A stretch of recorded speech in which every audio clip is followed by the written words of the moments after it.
So araw-araw talaga busy kami at nararamdaman namin na every end of the day, sulit talaga yung pagod at hirap namin.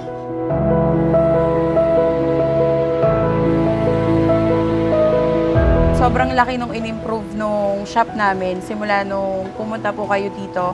Simula nung nagkaroon ng mga dagdag na ilaw, mga signages, tsaka yung yung menu. Kapag may customers po kami na, for example, umuupo agad sila sa mga table, yun, inaabot na lang po namin para mas madali po silang makahanap ng gusto nilang order. Tsaka lalo po nung nagkaroon ng boosting doon sa page namin.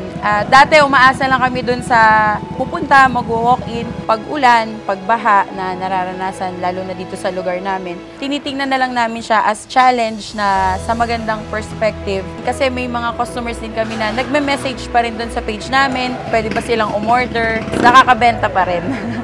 Ngayon, mas tumaas yung sales namin, mas madami yung nakapansin lalo yung funds or yung kinikita ngayon ng tindahan namin. Papaikot na namin siya ng maayos and nakikita namin na kumikita na siya ngayon.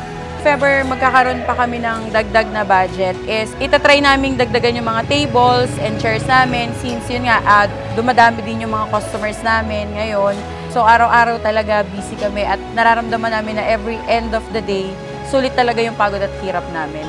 Ang gusto ko lang sabihin sa Maniguro is sobrang nagpapasalamat ako sa pagkakataon na binigay nila sa amin. Sobrang na-inspire kami lalo na ipagpatuloy na buksan yung shop namin araw-araw. To Maniguro team and Sir John, Omsim na Omsim.